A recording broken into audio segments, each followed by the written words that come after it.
students, today we will discuss modals, which is a part of English grammar. First question arises, what are modals? Modals are auxiliary verbs which express mood or attitude of the speaker. जो helping verb speaker के mood और attitude को बताते हैं उनको हम क्या बोलते हैं? मॉडल्स बोलते हैं. For example will, shell.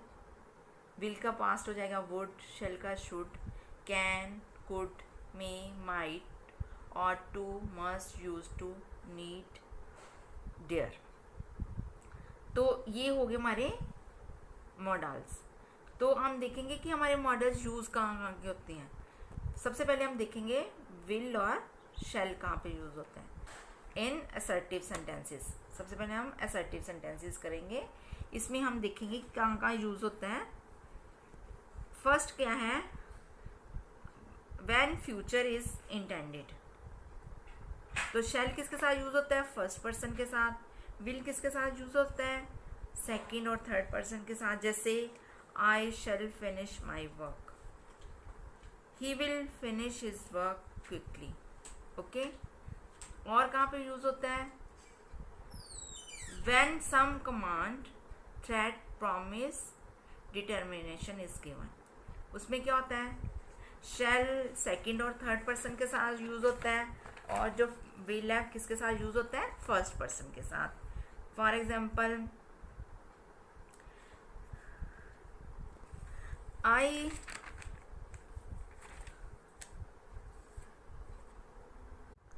shall second और थर्ड पर्सन के साथ. You shall be punished for your misconduct. Third person जैसे he shall not live in my house. ठीक है. will किसके साथ? फर्स्ट पर्सन के साथ. I will return your money without fail. और क्या है? when speaker wishes to express intention of his own. तो उसके साथ हम क्या करते हैं? विल किसके साथ यूज़ करते हैं? फर्स्ट पर्सन के साथ. जैसे we will donate blood in this camp. समझ आ गई. Next is in interrogative sentences. उसमें क्या होता है? इन इंटेरोगेटिव फर्स्ट कहाँ है? Shall I, shall we. ठीक है. जैसे shall I have his reply soon. Shall we reach there in time.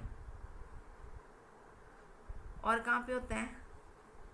For the third person we use shall, क्योंकि shall is for the implied command. For example, shall he go to Delhi today. Will he come back in the evening. इसके साथ फिर उसके बाद है next जो would shade का use आपको बताऊंगी मैं. Next is would, should. अब मैं आपको बताऊंगी कि वुड कहाँ पे यूज़ होता है और शुड कहाँ पे यूज़ होता है. First of all it is past of will. और कहाँ पे यूज़ होता है? जब हम रिक्वेस्ट करेंगे और कंक्लूजन ऑफ अ कंडीशन. तो I will give you example. ठीक है. फर्स्ट पास्ट क्या है? विल का I told him that I would come. Okay. Request कैसे है? Would you close the window. तो कंक्लूजन ऑफ अ कंडीशन क्या है? He would pass if he worked hard. समझ आ गई. उसके बाद आ गया शुड. शुड का फर्स्ट है पास्ट ऑफ शैल. और जबकि एडवाइस करनी हो तब ड्यूटी, प्रोबेबिलिटी, सपोजिशन. तो उसमें हम किसका यूज़ करते हैं? शुड का. जैसे पास्ट ऑफ शैल क्या है? I expected that I should pass. ये पास्ट ऑफ शैल हो गया. उसके बाद हम करेंगे एडवाइस. हमने इसमें किसी को सलाह देनी है. You should give up smoking. उसके बाद आ गया ड्यूटी. ड्यूटी में क्या? जो हमारा कर्तव्य है वो हम करेंगे तो उसको वो किस में आ जाएगा, इसमें duty. You should obey the orders. उसके बाद आ गया प्रोबेबिलिटी। प्रोबेबिलिटी कुछ संभावना हो, जैसे क्या संभावना, जैसे we should arrive before dark, कि हमें संभावना है कि हम अंधेरा होने से पहले ही पहुंच जाएंगे। और सपोजिशन क्या है, I should go if I were you, ये सपोजिशन में आ जाएगा। उसके बाद next is can and could. अब मैं आपको बताऊंगी कैन कहाँ पे यूज़ होता है और कुड कहाँ पे यूज़ होता है। सबसे पहले क्या है, कैन। तो कैन किसके साथ यूज़ होता है, पावर और एबिलिटी।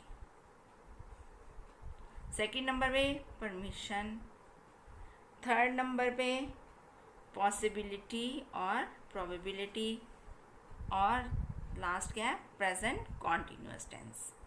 ठीक है, तो मैं आपको एक एक एग्जांपल देती जाऊंगी। First of all I will give you the example of power और ability. She can dance very well, it shows her ability. Second is permission, you can go now, इसमें परमिशन मिल गया कि तुम जा सकते हो, परमिशन आ गई। उसके बाद है पॉसिबिलिटी और probability. For example it can happen to anyone, कि किसी के साथ भी ऐसा हो सकता है। उसके बाद है present continuous tense, I can hear people talking, ये आपको क्लियर हो गया। उसके बाद मैं आपको बताऊंगी कुड। ये क्या है,